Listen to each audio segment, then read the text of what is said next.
very important issue affecting safe flight is the proper use of oxygen equipment.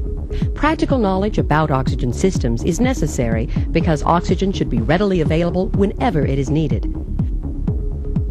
Because instruction on the use of oxygen equipment is not readily available, this module will summarize for you the physiological requirements and proper use of personal aviation oxygen equipment. This pertains to all general aviation aircraft, whether pressurized or unpressurized. Some operational precautions to use with all oxygen systems are: keep your oxygen equipment clean. For proper cleaning instructions, check with the manufacturer of the mask. The interaction of oil-based products with oxygen creates a fire hazard.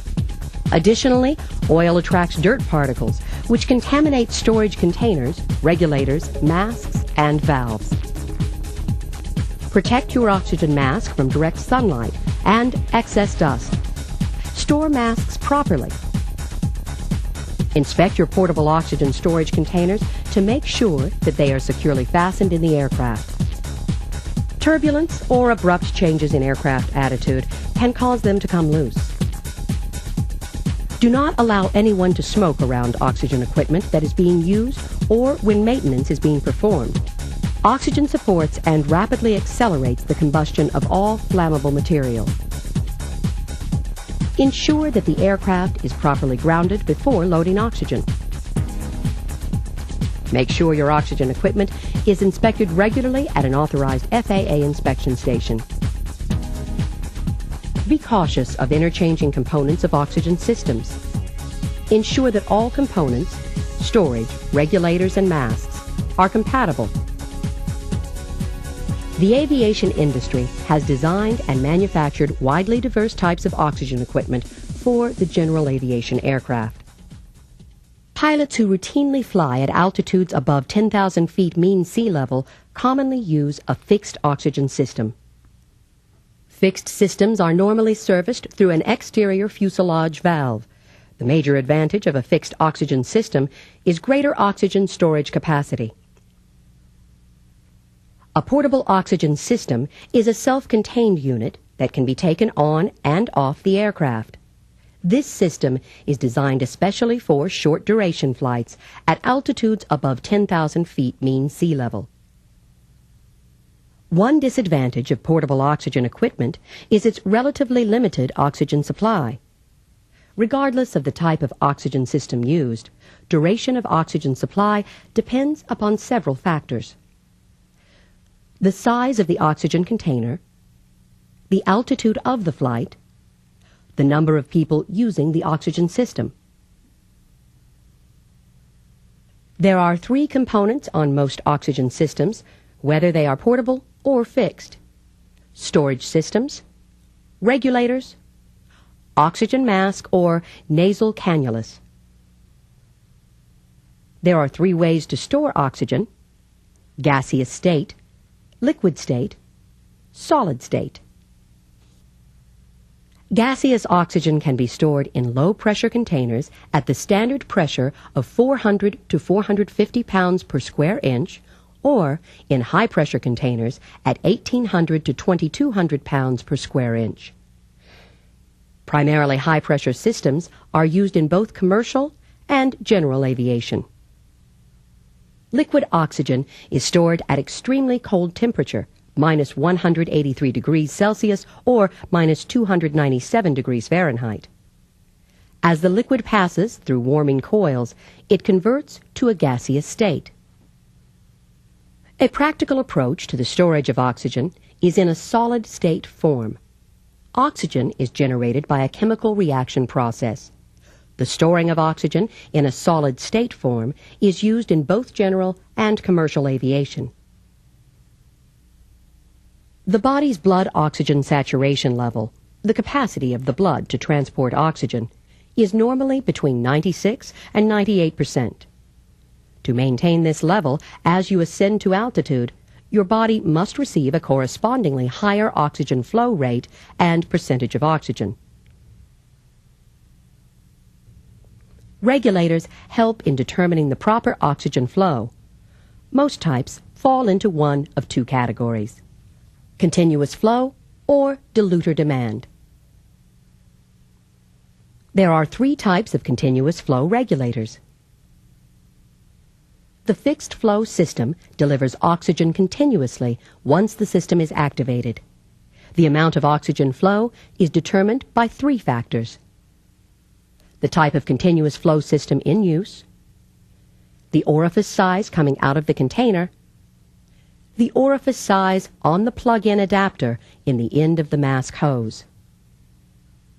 The primary disadvantage of a continuous flow system is its inability to adjust automatically to the changing needs of the pilot level of physical exertion or altitude changes during flight.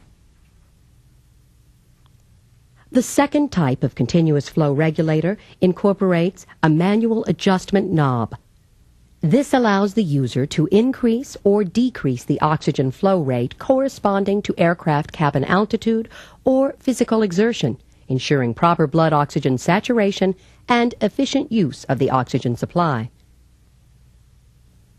The third type of continuous flow regulator uses an Aneroid Control to automatically increase or decrease the oxygen flow rate, corresponding only to the aircraft cabin altitude. The increase in the operational altitudes of aircraft dictated improvements in oxygen regulators. To increase efficiency and keep the body physiologically safe at higher altitudes, the diluter demand regulator was developed. Diluter demand regulators furnish oxygen when the user inhales. It also incorporates an Automix Lever, enabling the user to select either a mixture of cabin air and oxygen or 100% oxygen. In the normal oxygen setting, the regulator uses an Aneroid Control to automatically adjust the percentage of oxygen delivered. These improvements have increased the operational effectiveness of such oxygen equipment to 34,000 feet mean sea level. With further improvements in aircraft operational performance, a more efficient regulator was needed. The answer was the pressure demand regulator. The pressure demand regulator functions the same as the diluter demand regulator with one additional feature. It delivers oxygen under positive pressure to maintain blood oxygen saturation at the higher altitudes. The pressure demand regulator used in general aviation is certified to 45,000 feet mean sea level. Summing up, you must ensure that there is adequate oxygen flow and the proper percentage of oxygen is being received for the altitude you are flying to protect against hypoxia. The third part of any oxygen system is an oxygen mask or nasal cannulas. General aviation continuous flow oxygen masks come in two types: rebreather and phase sequential. The rebreather type is the most common, the least expensive, and is the simplest to use. It has an external plastic bag that inflates every time you exhale. The purpose of the bag is to store exhaled air so it can be mixed with 100% oxygen from the system. This type of mask supplies adequate oxygen to keep the user physiologically safe up to 25,000 feet mean sea level. The mask should seal properly to the face. The phase sequential continuous flow mask is a passenger mask that looks similar to a rebreather mask. These masks have reservoir bags for the supply of oxygen coming into the mask, a dilution valve which permits entry of outside air after the bag has been drained of its oxygen, and an exhalation valve which dumps air overboard when the user exhales. During exhalation, the reservoir bag is supplied with oxygen from the regulator in preparation of the next breath. This mask provides 100% oxygen at the beginning of the inhalation cycle and a dilution with outside air at the end of the inhalation cycle. The user does not rebreathe any exhaled air. With the proper flow rate, the phase sequential mask will supply adequate oxygen for a short duration emergency at altitudes up to 40,000 feet mean sea level. Nasal cannulas are also continuous flow devices and offer the advantage of being more comfortable. They are restricted by federal aviation regulations to 18,000 feet surface altitude because blood oxygen saturation levels can decrease if one breathes through the mouth or talks too much during flight. With increased aircraft technology and altitude ceilings, 2 additional masks were developed. The diluter demand mask is designed to facilitate an air and oxygen-tight seal to the face. The amount of oxygen inhaled through the mask is dependent upon the altitude and the setting of the Automix lever. The latest generation of oxygen mask is referred to as pressure demand. These masks are designed to create an airtight oxygen seal on the face.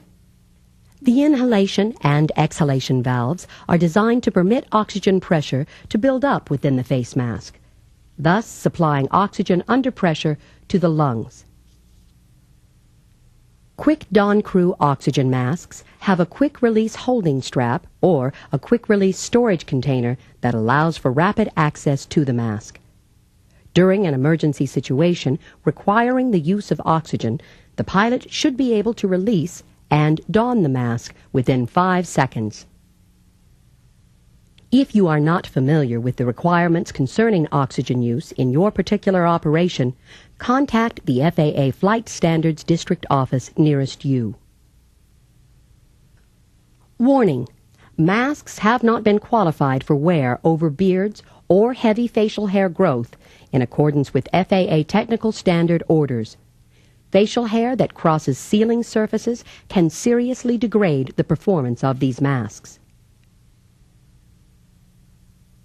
Prior to every flight, you should perform the price check.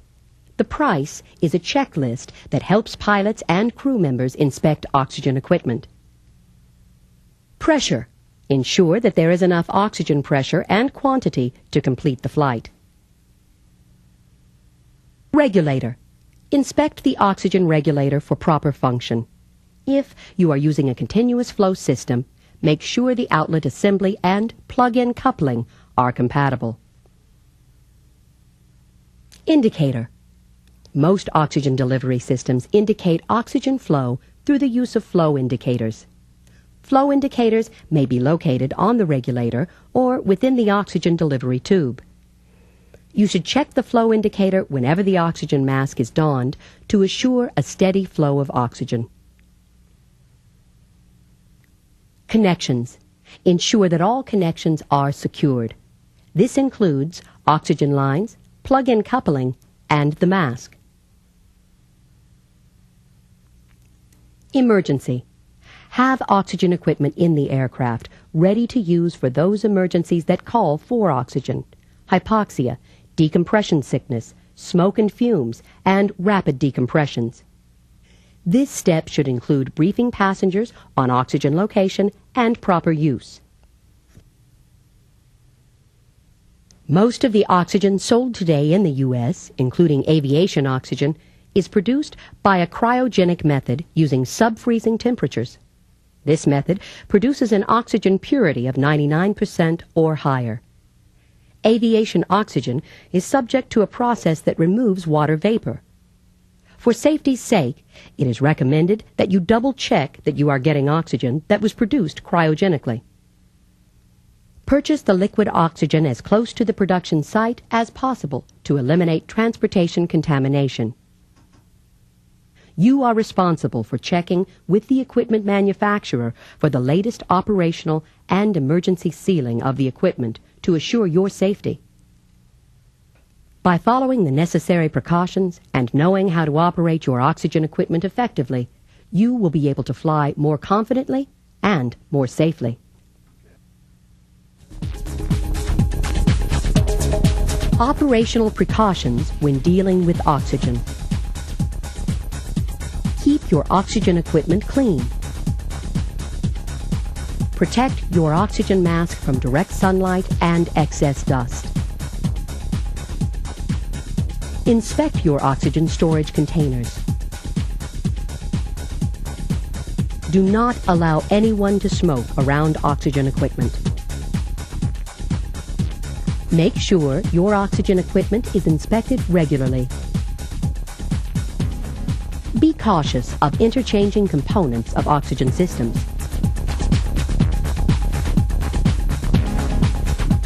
Prior to every flight, the pilot should perform the price check. Pressure. Ensure there is enough oxygen pressure and quantity to complete the flight. Regulator. Inspect the oxygen regulator for proper function. Indicator.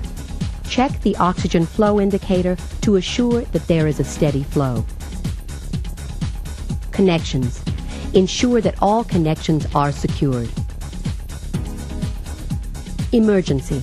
Have oxygen equipment in the cockpit and ready to use for those emergencies that call for oxygen. You are responsible for checking with the equipment manufacturer for the latest operational and emergency sealing of your oxygen equipment to assure your safety.